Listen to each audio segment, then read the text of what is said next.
செலூக்கஸின் கையில் இருந்து பறித்துக் கொள்வது எதிர்காலத்தில் மகத நாட்டிற்கு பேரழிவை உண்டாக்கக்கூடிய அளவிற்கான தவறு என்று ஆச்சாரியர் சந்திரகுப்தனிடம் கூறினார். ஆனால் சந்திரகுப்தன் தன்னுடைய முடிவில் பிடிவாதமாக இருந்தான். ஹெலனாவின் விருப்பம் இல்லாமல் யாராலும் மகத நாட்டிலிருந்து அவளை அழைத்துச் செல்ல முடியாது. ஏன் அவளுடைய தந்தை செலூக்கஸால் கூட அழைத்துச் செல்ல முடியாது என்பதில் குறிக்கோளாக இருந்தான். இப்போது சந்திரகுப்தனின் இந்த பிடிவாதத்திற்கு ஆச்சாரியர் ஒத்துக்கொண்டால் அதன் விளைவு என்னவாக இருக்கும் என்று தெரியவில்லை. ஆச்சாரியரின் அறைக்கு வந்த மோகனதாசன் ஹெலனாவை வைத்து செலூக்கஸை தடுக்கலாம் என்று கூறினார். ஆனால் அதற்கு அவர் ஒத்துக்கொள்ளவில்லை. சந்திரகுப்தன் திரும்பி வந்ததால் எதற்கும் பயப்பட வேண்டிய அவசியம் இல்லை என்று கூறினார். மோகனதாசன் ஆச்சாரியரை சமாதானப்படுத்தும் குரலில், ஆச்சாரியரே, நீங்கள் திடீரென்று சக்கரவர்த்தி சந்திரகுப்தரின் பெருமையை பேச ஆரம்பித்து விட்டீர்கள். அவர் இப்போது இளமையாக இருக்கிறார். அவருடைய முதல் எதிர்ப்பு ஆக்ரோஷமாக இருக்கும். ஆனால் மகத நாட்டின் உறுதியான யதார்த்தத்தை நீங்கள் நன்கு அறிவீர்கள். செலூக்கஸ் சௌராஷ்டிரா வரையில் இருக்கும் முழு பகுதியையும் நம்மிடமிருந்து பறித்து விட்டார். இது நமக்கு பெரும் இழப்பு. மேலும் நமக்கு கீழ் இருக்க வேண்டிய காந்தார நாடும் செலூக்கஸின் கைகளில் சென்று விட்டது. இப்பொழுது அவருடைய பலம் நம்மை விட பன்மடங்கு அதிகரித்துள்ளது. இப்பொழுது நம்மிடம் இருக்கும் சிந்து நாட்டின் ஒற்றுமையை தவிர வேறு என்ன இருக்கிறது என்று கேட்டார். ஆச்சாரியர் தனக்குள் எழும் கோபத்தை கட்டுப்படுத்திக் கொண்டு, நீங்கள் நினைப்பது முற்றிலும் சரிதான் மோகனதாசரே. செலூக்கஸை எதிர்கொள்வதற்கு முன் நமது பலம் உடைக்கப்படாமல் இருக்க வேண்டும். இப்போது நம்மிடம் உள்ளதை வைத்து செலூக்கஸை தோற்கடிக்க வேண்டும். இது நமக்கு மிகவும் கடினமான சோதனை காலம்தான். இதில் நாம் வெற்றி பெற்றே ஆக வேண்டும். இல்லையெனில் நம்மிடம் எஞ்சி இருப்பவையும் நம் கையை விட்டு சென்றுவிடும் என்று கூறினார். சிறிது நேரம் மௌனமாக இருந்த மோகனதாசன் சிறிது தயக்கத்துடன், ஆச்சாரியரே, நாம் செலூக்கஸுடன் ஒரு ஒப்பந்தம் செய்து கொள்ளலாமா என்று கேட்டுவிட்டு உடனே மௌனமானார். ஆனால் அதற்கு ஆச்சாரியரின் பதில் என்னவாக இருக்கும் என்பது அவருக்கு தெரியும். ஆச்சாரியர் கோபமாக மோகனதாசனை பார்த்து மிக கடுமையான குரலில், மோகனதாசரே, நான் உங்களை மதிக்கிறேன். ஏனென்றால் நீங்கள் தனநந்தனின் கூட்டாளி. நீங்கள் மகத நாட்டின் முன்னேற்றத்திற்காக எங்களை ஆதரித்தீர்கள். ஆனால் உங்களின் இந்த கோழைத்தனமான முன்மொழிவை நான் வன்மையாக கண்டிக்கிறேன். உங்களுக்கு பதிலாக வேறு யாராவது இதை என்னிடம் வந்து சொல்லி இருந்தால் நான் உடனே அவர்களை மகத நாட்டில் இருந்து வெளியேற்றி இருப்பேன். நீங்கள் என்னிடம் கேட்டது போல் சந்திரகுப்தனிடம் சென்று கேட்டிருந்தால் அவன் எப்படி பதிலளித்திருப்பான் என்பது உங்களுக்கு நன்றாக தெரியும். அதனால் இதற்கு மேல் இந்த பேச்சை என் காதிலோ அல்லது சந்திரகுப்தனின் காதிலோ விழும்படி பேசாதீர்கள் என்று கூறினார். ஆச்சாரியர் இவ்வளவு கடுமையாக பேசியதை பார்த்த மோகனதாசன் சற்று வெட்கம் நிறைந்த குரலில், மன்னித்து விடுங்கள் ஆச்சாரியரே, இது நானே சொல்ல விரும்பவில்லை. ஏனென்றால் இதற்கு உங்களது பதில் என்னவாக இருக்கும் என்று எனக்கு முன்பே தெரியும். ஆனால் இதை நான் உங்களிடம் சொல்லித்தானாக வேண்டும். ஏனென்றால் நான் இன்னும் மகத நாட்டின் முன்னேற்றத்தை விரும்புகிறேன். மகத நாடு வீழ்ச்சி அடைந்ததிலிருந்து மகத நாட்டின் முன்னேற்றத்திற்காக நீங்கள் மிகவும் கடினமாக உழைத்து வருகிறீர்கள். அது எல்லாம் வீணாக போவதை நான் விரும்பவில்லை.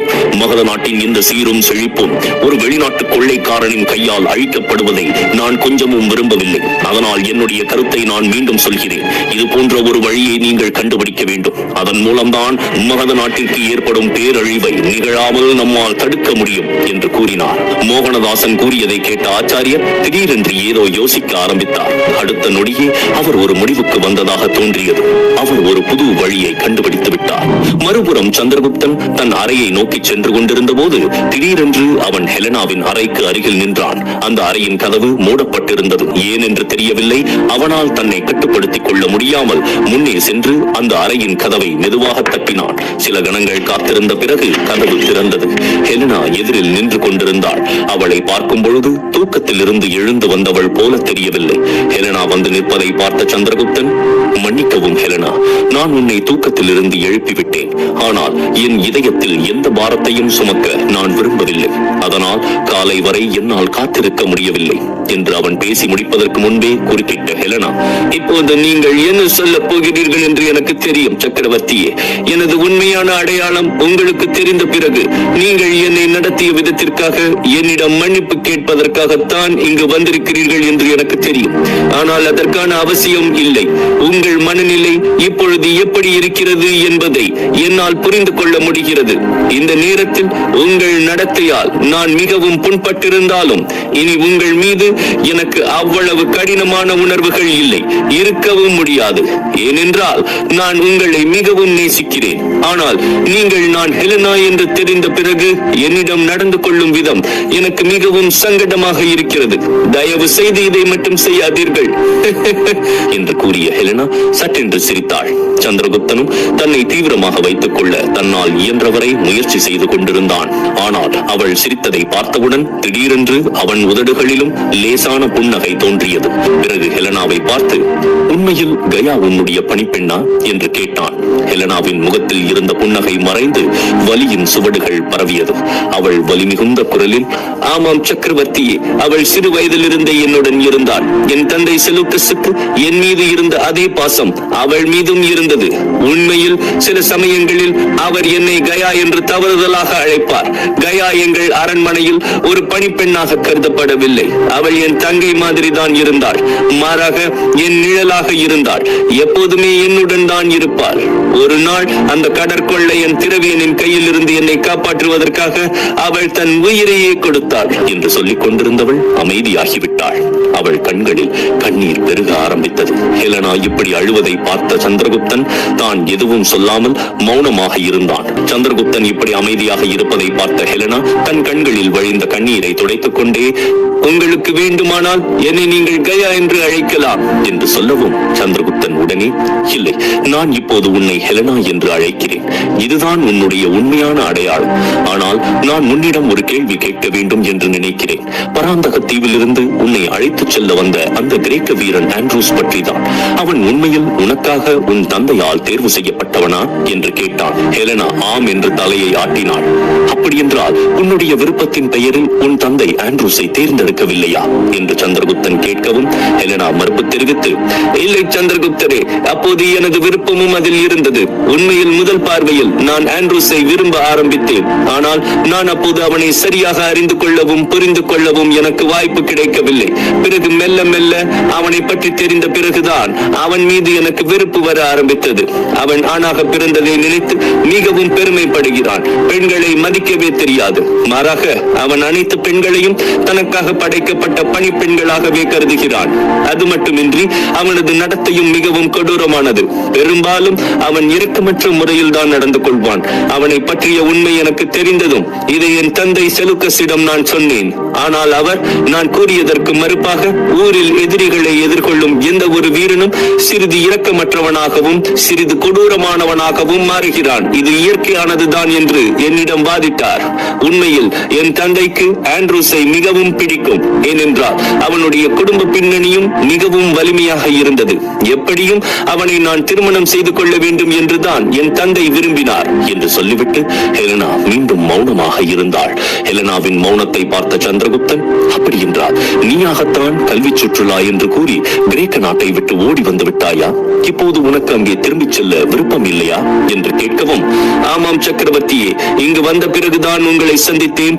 நீங்களும் ஒரு போர் வீரன் என்பதை நான் தெரிந்து கொண்டேன். நீங்களும் பல போர்களை செய்திருக்கிறீர்கள். மேலும் உங்கள் மகதத்தை இவ்வளவு பெரியதாகவும் சக்தி வாய்ந்ததாகவும் உருவாக்கி இருக்கிறீர்கள். நீங்களும் போர்க்களத்தில் உங்கள் எதிரிகளிடம் இரக்கமின்றி நடந்திருக்க வேண்டும். ஆனால் உங்களுக்கும் அவனுக்கும் இடையே நிறைய வேறுபாடு இருக்கிறது. நீங்கள் என்னை எதிரிகளிடமிருந்து காத்தீர்கள். அது மட்டுமின்றி நீங்கள் தங்கும் இந்த அரண்மனையிலேயே என்னையும் பாதுகாப்பாக தங்க வைத்திருந்தீர்கள். பணிப்பெண்ணாக அறிமுகமான பிறகும் இளவரசி நந்தினிக்கு கொடுத்த அதே மரியாதையை தான் எனக்கும் கொடுத்தீர்கள். சக்கரவர்த்தி, உங்களுடைய குணம் மிகவும் வலிமையானது. நீங்கள் ஒருபோதும் என் பெண்மையை மீற முயற்சிக்கவில்லை.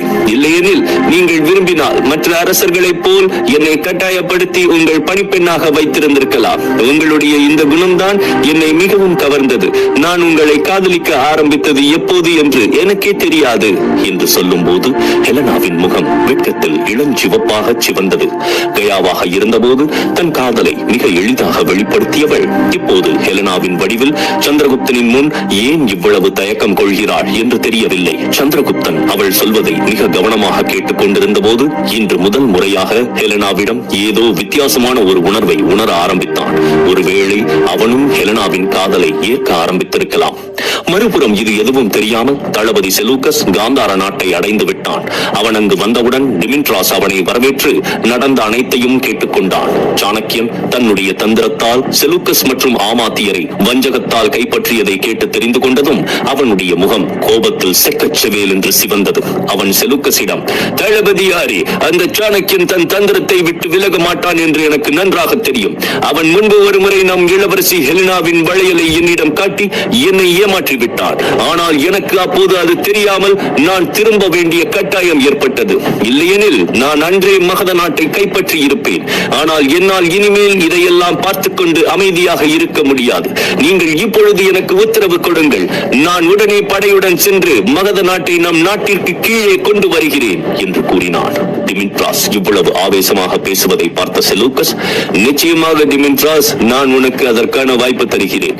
ஆனால் இந்த முறை நாம் மகத நாட்டை கைப்பற்ற வேண்டிய அவசியம் இல்லை. மாறாக மகத நாட்டின் பெயரையும் அடையாளத்தையும் நாம் அடியோடு அழிக்க வேண்டும். அவை இருந்த இடம் தெரியாமல் போக வேண்டும். நாம் இப்போது வடகிழக்கு பகுதியை ஆக்கிரமித்துள்ளோம். சௌராஷ்டிரா வரை உள்ள அனைத்து நாடுகளும் மாகாணங்களும் நமக்கு கீழ் உள்ளன. அவர்களின் படை நமது கிரேக்க படையுடன் சேர்ந்துள்ளது. இப்பொழுது நீ ஒரு படையுடன் தென்மேற்கு எல்லையை நோக்கி செல். எந்தவித முன்னறிவிப்பும் இன்றி மகத நாட்டை தாக்க தொடங்கு. மகத நாட்டில் உள்ள எந்த ஒரு வீரனையும் உயிருடன் விடாதே. ஒருவேளை மகத நாடு போரில் ஈடுபடாமல் நம் கிரேக்க நாட்டுடன் சரணடைய விரும்பினால் அதை நாம் ஏற்றுக்கொள்ளக் கூடாது என்று கூறினான். செலூக்கஸ் இப்படி கூறியதை பார்த்த டிமிட்ராஸ் தான் விரும்பிய வேலை கிடைத்தது போல் மகிழ்ச்சியில் ஆழ்ந்தான். ஆமாத்தியர் குறுக்கிட்டு, டிமிட்ராஸ், இல்லை, இப்போது கடற்படையை பயன்படுத்த வேண்டாம். ஏனெனில் சிந்து நாட்டின் படை கடல் வழித்தடத்தில் நிறுத்தப்பட்டிருக்கும் என்று நான் நினைக்கிறேன். முதலில் அவர்களுடன் நாம் போட்டி போட வேண்டும் என்று கூறினார். ஆமாத்தியர் கூறியதை கேட்டு அவன் திடுக்கிட்டு செலூக்கஸை பார்த்தான். செலூக்கஸ் சிறிது நேரம் யோசித்துவிட்டு டிமிட்ராஸிடம், ஆமாத்தியரின் யூகம் சரியாக இருக்கலாம் டிமிட்ராஸ். போரஸ் நம் பாதையில் இடைஞ்சலாக வரலாம். இந்த நேரத்தில் நம் கவனம் அனைத்தும் சிந்து நாட்டை நோக்கி இருக்கக்கூடாது. மகத நாட்டின் அழிவை நோக்கி மட்டுமே இருக்க வேண்டும். அதனால் நாம் கடல் வழியை இப்போது பயன்படுத்த வேண்டாம். எப்படியும் மகத நாட்டின் வீழ்ச்சிக்கு பிறகு சிந்து நாடு எப்படி இருக்கும் என்று கூறினார். செலூக்கஸ் என்ன சொல்ல வருகிறான் என்பதை டிமிட்ராஸ் புரிந்து கொண்டான். அப்பொழுது செலூக்கஸ் அவனிடம், அந்த ஹம்பி மன்னன் எங்கே என்று கேட்டான். செலூக்கஸ் இந்த கேள்வியை கேட்டதும் திடீரென்று டிமிட்ராஸ் மௌனமானார். பிறகு சற்று தயங்கிக் கொண்டே, தளபதியாரே, காந்தார நாட்டை விட்டு மன்னன் ஹம்பி ஓடிவிட்டார் என்று கூறினார். இதை கேட்டதும் செலூக்கஸும் ஆமாத்தியரும் அதிர்ச்சி அடைந்தார்கள். செலூக்கஸ் அதே அதிர்ச்சியுடன், என்ன சொல்கிறாய்? ஹம்பி மன்னன் இங்கிருந்து ஓடிவிட்டானா? ஆனால் எப்படி, ஏன் என்று கேட்டான். டிமிட்ராஸ் அதே தயக்கத்துடன், தளபதியாரே, உண்மையில் அவர் தனது நம்பிக்கைக்குரிய அமைச்சர்கள் மற்றும் தளபதிகளுடன் சேர்ந்து நமக்கு எதிராக சதி செய்து கொண்டிருந்தார். அவர் வேண்டுமென்றே சிறு சிறு கிளர்ச்சிகளை தூண்டிவிட்டுக் கொண்டே இருந்தார். அவ்வாறு செய்ய வேண்டாம் என்று நான் அவரை பலமுறை எச்சரித்தேன். ஆனால் அவர் எதற்கும் சம்மதிக்கவில்லை. அதன் பின்னர் நான் அவரை சிறையில் வைக்க வேண்டிய கட்டாயம் ஏற்பட்டது. ஆனால் அதற்கு முன்பே அவர் அரண்மனையில் இருந்து தப்பித்து சென்று விட்டார் என்று கூறினார். டிமிட்ராஸ் கூறியதை கேட்கவும் செலூக்கஸுக்கு மிகவும் குழப்பமாக இருந்தது. ஆமாத்தியர் அதே குழப்பத்துடனே, தளபதி செலூக்கஸ் அவர்களே, ஹம்பி இங்கிருந்து தப்பித்தது நமக்கு மிகவும் ஆபத்தானது என்று கூறினார். செலூக்கஸ் ஆமாத்தியரை பார்த்து, அது எப்படி ஆமாத்தியரே? ஹம்பி இங்கிருந்து ஓடி போனதால் நமக்கு என்ன ஆகப் போகிறது? அனைத்து நாடுகளும் மகத நாட்டின் கீழ் உள்ளதா அல்லது நமக்கு கீழ் உள்ளதா என்று கேட்டான். செலூக்கஸ் கூறியதை கேட்ட ஆமாத்தியர், நான் அதற்காக சொல்லவில்லை தளபதியாரே. அவர் நிச்சயமாக போரஸ் மன்னனிடம் செல்வார் என்று கூறினார்.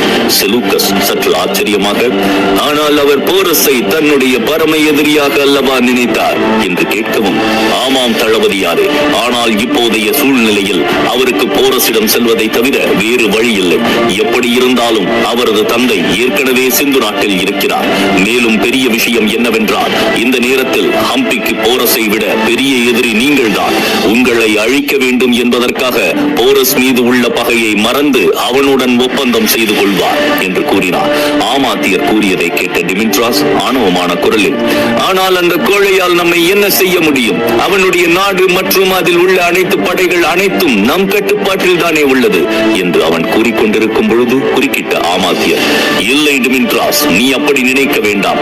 ஹம்பி இங்கிருந்து ஓடிவிட்டால் அவனுடைய படை இப்பொழுது நமக்கு எதிராக திரும்பலாம் என்று கூறினார். இதை கேட்ட செலூக்கஸ் எந்த உணர்ச்சியும் இல்லாமல், ஆமாத்தியரே, இதை பற்றி நாம் பெரிதாக கவலைப்பட தேவையில்லை. காந்தாரா நாட்டு படை வீரர்கள் நமக்கு எதிராக கலகம் செய்தால் அவர்களில் யாரையும் நாங்கள் உயிருடன் விட மாட்டோம். சிறியதாக எவர் மேலேயாவது சந்தேகம் வந்தால் கூட அவர்கள் மட்டுமல்லாமல் அவர்கள் குடும்பத்தையும் அடியோடு அழித்து விடுவோம். அப்பொழுதுதான் மற்ற வீரர்களுக்கும் இந்த தவறை செய்யக்கூடாது என்ற புரிதல் வரும் என்று கூறினார். செலூக்கஸ் கூறியதை கேட்டதும் ஆமாத்தியர் சிரிக்க ஆரம்பித்தார். செலூக்கஸ் இப்படி கூறுவது எல்லாம் பார்க்கும் பொழுது இது குழந்தைத்தனமாக பேசுவது போல் அவருக்கு தோன்றியது. ஆமாத்தியர் சிரிப்பதை பார்த்ததும் செலூக்கஸின் கோபம் அதிகமானது. அவன் ஆமாத்தியரை பார்த்து முறைக்க ஆரம்பித்தான். செலூக்கஸ் தன்னை பார்த்து முறைப்பதை புறக்கணித்த ஆமாத்தியர், தளபதி செலூக்கஸ் அவர்களே, காந்தார படை வீரர்கள் உங்களுக்கு எதிராக வெளிப்படையாக கிளர்ச்சி செய்வார்கள் என்று நீங்கள் நினைக்கிறீர்களா? அப்படி அவர்கள் செய்தால் நீங்கள் எளிதாக அவர்களை கொன்று புதைப்பீர்கள் என்று அவர்களுக்கு நன்றாக தெரியும். அவர்கள் உங்களுக்கு தெரிந்த விதத்தில் தான் உங்களுக்கு எதிராக சதி செய்ய வேண்டும் என்ற நிர்பந்தம் கிடையாது. உங்களுக்கு தெரியாமலும், ஏன் உங்கள் தளபதி டிமிட்ராஸுக்கு தெரியாமல் கூட அவர்கள் சதி செய்யலாம் என்று கூறினார். செலூக்கஸ் ஏதோ சொல்ல வாயெடுக்கும் போது குறுக்கிட்ட டிமிட்ராஸ், அப்படியானால் அவர்கள் என்ன செய்வார்கள் என்று கேட்டான். ஆமாத்தியர் சிரித்துக் கொண்டே, நீங்கள் அவர்களை உங்கள் கிரேக்க வீரர்களுடன் போர்க்களத்தில் நிறுத்தும் போது அவர்கள் எதிரியை கொல்வதற்கு பதிலாக உங்கள் நாட்டு வீரர்களையே கொல்ல முயற்சிக்கலாம். அந்த நேரத்தில் உங்களால் எதுவும் செய்ய முடியாது. உங்கள் கிரேக்க படைகளில் உள்ள வீரர்களின் எண்ணிக்கையும் குறைய ஆரம்பித்து உங்கள் படையின் பலமும் பாதியாக குறைந்துவிடும் என்று கூறினார். ஆமாத்தியர் கூறியதை கேட்டதும் டிமிட்ராஸ் குழப்பத்தில் இருந்தான். ஏனென்றால் அவன் இதை பற்றி எதையும் யோசிக்கவில்லை. ஆமாத்தியர் கூறியதை கேட்ட செலூக்கஸ் தீவிரமான குரலில், அதாவது காந்தார நாட்டு படை வீரர்கள் எப்போது வேண்டுமானாலும் நம்முடைய முதுகில் குத்தலாம் என்று சொல்கிறீர்களா ஆமாத்தியரே என்று கேட்டான். ஆமாம் தளபதி அவர்களே, இப்படித்தான் செய்வார்கள் என்று நான் சொல்லவில்லை. ஆனால் இப்படியும் செய்யலாம் என்பதை நம் மனதில் வைத்துக் கொண்டு நமது யுக்தியை திட்டமிட வேண்டும் என்று கூறினார். செலூக்கஸ் சிறிது நேரம் யோசித்துவிட்டு ஆமாத்தியரிடம், ஆமாத்தியரே, உங்கள் தொலைநோக்கு பார்வை உண்மையிலேயே எனக்கு ஆச்சரியமாக இருக்கிறது. நாங்கள் எதிர்பார்க்காத கவனிக்காத ஆபத்தை நீங்கள் யூகித்தீர்கள். அதனால்தான் இப்போது வியூகங்களை உருவாக்கும் பொறுப்பை உங்களிடம் நான் ஒப்படைக்கிறேன். ஆனால் உங்களுக்கு இன்று இரவு வரை மட்டுமே நேரம் உள்ளது. நாளை காலையில் நான் மகத நாட்டை தாக்க விரும்புகிறேன் என்று கூறினான். ஆமாத்தியர் மனதிற்குள் மகிழ்ச்சியுடன், தளபதி செலூக்கஸ், நீங்கள் கவலைப்பட வேண்டாம். நாளை சூரியன் உதித்தவுடன் கண்டிப்பாக மகத நாட்டை தாக்குவோம். சூரியன் அஸ்தமனத்திற்கு முன் மகத நாடு மண்ணோடு மண்ணாகி இருக்கும் என்று இப்போது அவர் முழு மனதுடன் தனது யூகத்தை திட்டமிடுவதில் ஈடுபட்டிருந்தார். மறுபுறம் மகத நாட்டு அரண்மனையில் அரச சபை தொடங்க இருந்தது. சந்திரகுப்தன் தன் அறையில் இருந்து வெளியே வந்து சபை நடக்கும் இடத்தை நோக்கி சென்று கொண்டிருந்தான். அப்பொழுது ஒரு காவலாளி அவனிடம் வந்து, சக்கரவர்த்தி சந்திரகுப்தரே, ஆச்சாரிய சாணக்கியர் இன்றைக்கு அரச சபைக்கு உங்களுடன் இந்த கிரேக்க பெண் ஹெலனாவையும் அழைத்து வர வேண்டும் என்று உத்தரவிட்டிருக்கிறார் என்று கூறினான். இதை கேட்டதும் சந்திரகுப்தன் சற்று ஆச்சரியப்பட்டான். அவன் தனக்குள், இன்றைக்கு அரச சபையில் ஆச்சாரியர் செலூக்கஸுக்கு எதிரான பல்வேறு யுக்திகளை பற்றி விவாதிப்பார். ஆனால் அங்கு ஹெலனா இருப்பது சரியாக இருக்காது. ஆமாம், ஹெலனா தன் தந்தைக்கு எதிராக போர் பற்றி விவாதிப்பதை கேட்பது அவளுக்கு அசௌகரியமாக இருக்கும் என்று நினைத்தான். ஆச்சாரியரின் உத்தரவை கூறிவிட்டு அந்த காவலாளி அங்கிருந்து கிளம்பிவிட்டான். சந்திரகுப்தன் குழப்பத்திலேயே ஹெலனா அறையின் கதவை தட்டினான். ஹெலனா தாமதிக்காமல் கதவை திறந்தாள். ஹெலனா அப்பொழுதுதான் குளித்துவிட்டு ஓய்வெடுத்துக் கொண்டிருந்தாள். அந்த நேரத்தில் அவளுடைய அழகு பன்மடங்கு அதிகமாக தெரிந்தது. இளவரசி நந்தினியின் உடை ஆபரணங்களும் அவள் உடம்பில் இருந்ததால் அவளது அழகு மேலும் அதிகமாக இருந்தது. சந்திரகுப்தன் ஒரு கணம் அவளையே பார்த்துக் கொண்டிருந்தான். ஹெலனா மகிழ்ச்சியுடன், சக்கரவர்த்தி சந்திரகுப்தரே, நான் இன்று காலையில் இருந்து உங்களை எதிர்பார்த்தேன். நிச்சயமாக சில நல்ல செய்திகள் வரப்போகிறது என்று நினைத்தேன். ஆனால் நீங்களே என் அறையின் வாசலில் வந்து நிற்கிறீர்கள். உள்ளே வாருங்கள். இந்த இனிய காலையில் உங்களை வரவேற்க எனக்கு ஒரு வாய்ப்பு கொடுங்கள் என்று கேட்டாள். இதை கேட்டதும் சந்திரகுப்தனால் சிரிக்காமல் இருக்க முடியவில்லை. பின் அவன் அறைக்குள் நுழைந்து, என்னை வரவேற்று உபசரிக்கும் அளவுக்கு தற்போது அவகாசம் இல்லை. இது உனக்கு நல்ல செய்தியா என்று எனக்கு தெரியாது. ஆனால் நீ என்னுடன் இன்றைய அரச சபையில் கலந்து கொள்ள வேண்டும் என்று ஆச்சாரியர் உத்தரவிட்டிருக்கிறார் என்று கூறினான். சந்திரகுப்தன் கூறியதை கேட்டதும் ஹெலனாவின் மகிழ்ச்சி இரட்டிப்பானது. அவள் சந்திரகுப்தனை பார்த்து, சக்கரவர்த்தி, கடந்த முறை நான் பிடிவாதமாக அரச சபைக்கு சென்றேன். ஆனால் இன்று ஆச்சாரியரே என்னை மகத நாட்டின் அரச சபைக்கு அழைத்தது எனக்கு கிடைத்த மிகப்பெரிய அதிர்ஷ்டம். ஆச்சாரியரே என்னை அழைத்திருக்கிறார் என்றால் இன்றைக்கு ஏதோ ஒரு விசேஷம் நிச்சயம் நடக்கப் போகிறது என்று கூறினாள். சந்திரகுப்தன் சந்திரகுப்தன் அவளை இடைமறித்து சற்றே தீவிரமான குரலில், ஆமாம் ஹெலனா, சிறப்பான விஷயம்தான். ஆனால் அதனால் நீ மகிழ்ச்சி அடைவாயா என்று எனக்கு தெரியவில்லை. உண்மையில் நீ காயப்படலாம். ஏனென்றால் இன்றைய அரச சபை உன் தந்தை செலூக்கஸுக்கு எதிராக மட்டுமே விவாதிக்கப்படும் என்று கூறினான். இதை கேட்டதும் ஹெலனாவின் உற்சாகம் திடீரென்று மறைந்தது. சற்றென்று அவள் தீவிரமாகிவிட்டாள். ஏனென்றால் ஹெலனா செலூக்கஸ் கூறியவாறு கிரேக்க நாட்டிற்கு திரும்ப விரும்பவில்லை. அத்துடன் அவர் தனக்காக தேர்ந்தெடுத்த ஆண்ட்ரூஸையும் அவள் திருமணம் செய்து கொள்ள விரும்பவில்லை என்றாலும் தன் தந்தையின் மீது அளவு கடந்த அன்பு கொண்டிருந்தாள். அதனால்தான் இன்று தன் தந்தைக்கு எதிராக மகத நாட்டின் ஆளுநர்கள் மற்றும் அமைச்சர்களின் கசப்பான வார்த்தைகளை கேட்கும் பொழுது அவள் நிச்சயமாக வேதனைப்படுவாள். ஹெலனா தன்னை தானே அடக்கிக் கொண்டு, நீங்கள் கவலைப்பட வேண்டாம் சக்கரவர்த்தியே, இதற்காக நடத்தப்படும் அரச சபையில் கலந்து கொள்வதற்கு எனக்கு எந்த ஆட்சேபனையும் இல்லை. நான் நிச்சயமாக மகத நாட்டு எதிரியின் மகள். ஆனால் இந்த நேரத்தில் நான் மகத நாட்டிற்கு ஆதரவாக இருக்கிறேன். அப்படி பார்த்தால் நீங்கள் என் தந்தைக்கு எதிரானவர்கள் அல்ல. என் தந்தை தான் உங்களுக்கு எதிரானவர். என் தந்தையின் போக்கைத்தான் நீங்கள் எதிர்க்கிறீர்கள் என்று கூறினாள். ஹெலனாவின் இந்த அறிவுத்திறனை பார்த்து சந்திரகுப்தன் ஒரு கணம் வியந்தான். பிறகு புன்னகையுடன், நீ மிகச்சிறந்த புத்திசாலி ஹெலனா. கடினமான சூழ்நிலையில் கூட எளிதாக இருக்கக்கூடிய வழியை நீ கண்டுபிடித்திருக்கிறாய். இதை பார்க்கும் பொழுது எனக்கு வியப்பாக இருக்கிறது. சரி, வா போகலாம். இனிமேலும் தாமதிக்க வேண்டாம். ஆச்சாரியர் நமக்காக காத்திருப்பார் என்று கூறிய சந்திரகுப்தன் ஹெலனாவுடன் அரச சபை நடக்கும் இடத்தை நோக்கி நடக்க ஆரம்பித்தான். ஹெலனா சந்திரகுப்தனுடன் அரசவையை அடையும் போது அனைத்து ஆளுநர்களும் அமைச்சர்களும் அங்கு ஏற்கனவே இருந்தார்கள். ஆச்சாரிய சாணக்கியரும் சம்புநாதரும் வியாபாரி மோகனதாசரும் அவரவர் இருக்கையில் அமர்ந்திருந்தார்கள். தன்மையாவும் ஆச்சாரியரால் அரச சபைக்கு அழைக்கப்பட்டாள். அவள் சற்று தயக்கத்துடன் ஒரு இருக்கையில் அமர்ந்திருந்தாள். அவர்கள் அனைவரும் சந்திரகுப்தனுக்காக காத்திருந்தார்கள். சந்திரகுப்தன் உள்ளே நுழைந்தவுடன் அனைத்து ஆளுநர்களும் அமைச்சர்களும் எழுந்து நின்று அவனை வரவேற்றனர். ஆனால் அவர்களின் கண்கள் ஹெலனாவின் மீது விழுந்தபோது அவர்களின் பல முகங்களில் வெறுப்பின் வெளிப்பாடு தெரிந்தது. இதை சந்திரகுப்தனும் ஹெலனாவும் கவனித்தார்கள். ஆனால் ஹெலனா இதை பெரிதாக எடுத்துக் கொள்ளாமல் மெதுவாக நடந்து சிம்மாசனத்திற்கு அருகில் வைக்கப்பட்டிருந்த இருக்கையில் சென்று அமர்ந்தாள். இந்த நேரத்தில் அரச சபையில் ஆச்சாரியர் ஏன் ஹெலனாவை அழைத்தார் என்ற கேள்வி அனைவர் மனதிலும் இருந்தது. இந்த நேரத்தில் எதுவோ நடக்கப் போகிறது என்று அனைவருக்கும் புரிந்தது. சந்திரகுப்தன் அனைவருக்கும் வணக்கம் தெரிவித்துவிட்டு தன்னுடைய சிம்மாசனத்தில் அமர்ந்தான். அதன் பிறகு ஆச்சாரிய சாணக்கியர் அரசவையை முறைப்படி தொடங்க சொல்லி உத்தரவிட்டார். அப்பொழுது ஒரு அமைச்சர் தன் இடத்திலிருந்து எழுந்து, மன்னிக்கவும் ஆச்சாரியரே, இன்று நாம் செலூக்கஸிற்கு எதிரான போரை பற்றி விவாதிக்க இருக்கிறோம். இத்தகைய சூழலில் அவரது மகள் இங்கே இருப்பது பொருத்தமாக இருக்காது என்று நான் நினைக்கிறேன் என்று கூறினார். ஆச்சாரியர் எந்த பதிலும் சொல்லாமல் ஹெலனாவை பார்த்தார். ஏனென்றால் இந்த சந்தேகத்தை ஹெலனாவிடமிருந்தே தீர்த்துக் கொள்ள அவர் விரும்பினார். அவருடைய எண்ணத்தை புரிந்து கொண்ட ஹெலனா தன் இடத்தை விட்டு எழுந்து மரியாதையுடன் தலை குனிந்து, மதிப்பிற்குரிய ஆளுநர்களே, அமைச்சர்களே, சக்கரவர்த்தி சந்திரகுப்தர் உங்களது சந்தேகங்களை ஏற்கனவே என்னிடம் கூறியிருக்கிறார். நான் செலூக்கஸின் மகளாக இந்த அரசவைக்கு வரவில்லை என்று அவரிடம் உறுதி அளித்தேன். என் தந்தைக்கு ஆதரவாக நான் எதையும் சொல்ல விரும்பவில்லை. அதே போல் நீங்கள் என் தந்தை செலூக்கஸை எதிர்ப்பதிலும் எனக்கு எந்த ஆட்சேபனையும் இல்லை. மகத நாட்டின் நன்மைக்காக நீங்கள் நினைக்கும் அனைத்தையும் இங்கு பேசலாம் என்று கூறினாள். ஹெலனாவின் இந்த பதிலுக்கு யாரும் எதிர்ப்பு தெரிவிக்கவில்லை. ஆனால் இன்னும் பல ஆளுநர்களும் அமைச்சர்களும் அதிருப்தியுடன் இருந்தார்கள். ஒருவேளை ஹெலனா இங்கு இருப்பது அவர்களால் தாங்கிக் கொள்ள முடியவில்லையோ என்னவோ தெரியவில்லை.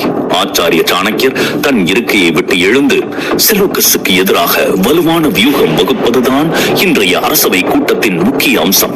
ஆனால் அதற்கு முன் சக்கரவர்த்தி சந்திரகுப்தர் வருகைக்காக காத்திருந்து நிறுத்தப்பட்ட வேலைகளை செய்ய வேண்டும் என்று கூறினார். இதை கேட்ட சந்திரகுப்தன் சற்று ஆர்வத்துடன் ஆச்சாரியரை பார்த்தான். இன்றைய அரச சபையில் என்ன நடக்கப் போகிறது? ஆச்சாரியர் ஏன் ஹெலனாவை அரச சபைக்கு அழைத்திருக்கிறார்? நாளை சூரியன் உதித்தவுடன் செலூக்கஸ் மகத நாட்டை தாக்கப் போகிறானா? தெரிந்து கொள்ள மேலும் கேளுங்கள்.